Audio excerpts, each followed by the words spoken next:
Bismillahirrahmanirrahim. Assalamualaikum warahmatullahi wabarakatuh. Saya Eha Wahyuni Syaadah dari Prodi PG PAUD Universitas Pancasakti Bekasi. Di sini saya akan mempresentasikan hasil diskusi kelompok untuk tugas UTS Pendidikan Kewarganegaraan dengan judul Geopolitik Indonesia. Geopolitik Indonesia. Pengertian geopolitik. Geopolitik secara etimologi berasal dari kata geo, berasal dari bahasa Yunani yang berarti bumi yang menjadi wilayah hidup. Sedangkan politik dari kata polis yang berarti kesatuan masyarakat yang berdiri sendiri atau negara. Dan teia yang berarti urusan atau politik bermakna kepentingan umum warga negara suatu bangsa menurut Sunarso tahun 2006. Sebagai acuan bersama, geopolitik dimaknai sebagai ilmu penyelenggaraan negara yang setiap kebijakannya dikaitkan dengan masalah-masalah geografi wilayah atau tempat tinggal suatu bangsa. Dengan demikian, geografi bersangkut paut dengan integrasi antar manusia dengan lingkungan tempat hidupnya. Sedangkan politik selalu berhubungan dengan kekuasaan atau pemerintahan. Teori geopolitik kontinental. A. Asal istilah geopolitik. Istilah geopolitik semula diartikan oleh Frederick Ratzel tahun 1844 sampai 1904 sebagai ilmu bumi politik atau political geography. Istilah ini kemudian dikembangkan dan diperluas oleh sarjana ilmu politik Swedia Rudolf Kretgen tahun 1864 sampai 1922 dan Karl Haushofer 1869 sampai dengan 1964 dari Jerman menjadi geographical politik dan disingkat geopolitik.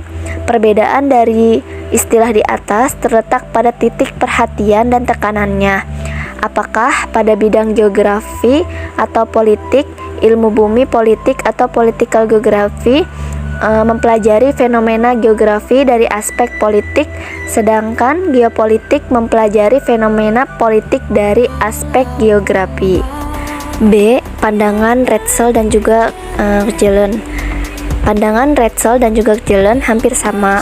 Mereka memandang pertumbuhan negara mirip dengan pertumbuhan organisme atau makhluk hidup. Oleh karena itu, negara memerlukan ruang hidup atau Lebensraum serta mengenal proses lahir, tumbuh, mempertahankan hidup, menyusut, dan juga mati.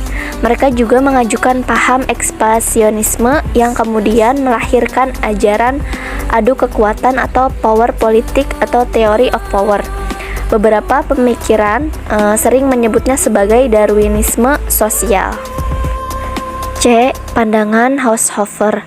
Pandangan demikian ini semakin jelas menurut Haushofer pada pemikiran Karl Haushofer yang pada masa itu mewarnai geopolitik Nazi Jerman di bawah pimpinan Hitler.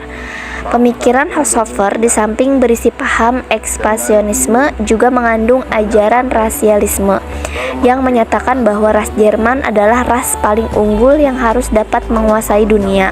Pandangan semacam ini juga berkembang di dunia berupa ajaran Hakko Ichiu yang dilandasi oleh semangat militerisme atau fasisme. Kemudian ia berpendapat bahwa pada hakikatnya dunia terbagi dalam 4 benua, yaitu panregion dan dipimpin oleh negara unggul. Teori ruang dan kekuatan merupakan hasil penelitiannya serta dikenal pula sebagai teori panregional, yaitu Lebensraum atau ruang hidup yang cukup dan juga autarki atau swasembada. Unsur-unsur geopolitik Indonesia. Yang pertama adalah wadah atau kontur.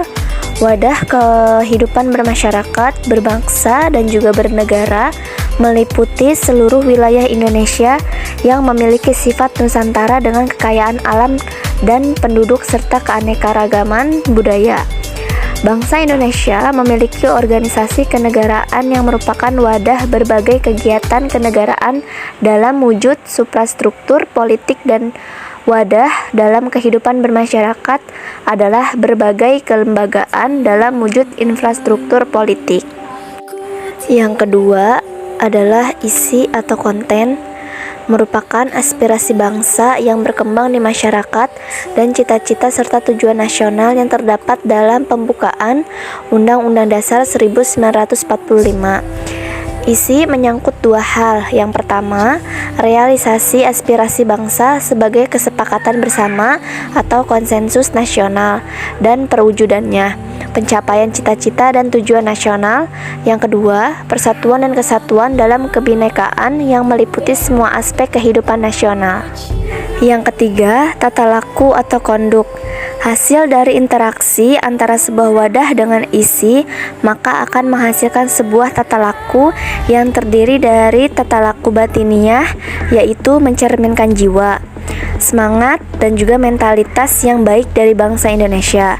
Sedangkan tata laku lahiriah, yaitu tercermin dalam tindakan, perbuatan, dan perilaku dari bangsa Indonesia. Perkembangan geopolitik di Indonesia. Pembangunan geopolitik Indonesia sudah dimulai oleh para pendiri bangsa melalui Ikrar Sumpah Pemuda. Satu nusa yang berarti keutuhan wilayah Nusantara, satu bangsa yang merupakan landasan kebangsaan Indonesia, satu bahasa yang merupakan faktor pemersatu seluruh wilayah Nusantara beserta isinya. Rasa kebangsaan merupakan perekat persatuan dan kesatuan, baik dalam makna spirit maupun moral, sehingga membantu meniadakan adanya perbedaan fisik yang disebabkan adanya perbedaan letak geografi. Arti penting dari geopolitik bagi bangsa Indonesia. Geopolitik memiliki arti yang sangat dalam bagi bangsa Indonesia, yaitu untuk dapat mempertahankan negara dan berperan penting dalam pembinaan kerjasama dan penyelesaian konflik antar negara yang mungkin muncul dalam proses pencapaian tujuan. Geopolitik juga memberi peluang bagi negara Indonesia untuk bekerja sama dengan negara lain yang memiliki kemajuan teknologi dan transportasi yang lebih maju dengan memanfaatkan sumber daya alam yang ada di wilayah Nusantara dengan memberikan profit bagi bangsa Indonesia. Implementasi geopolitik dalam hukum kewilayahan.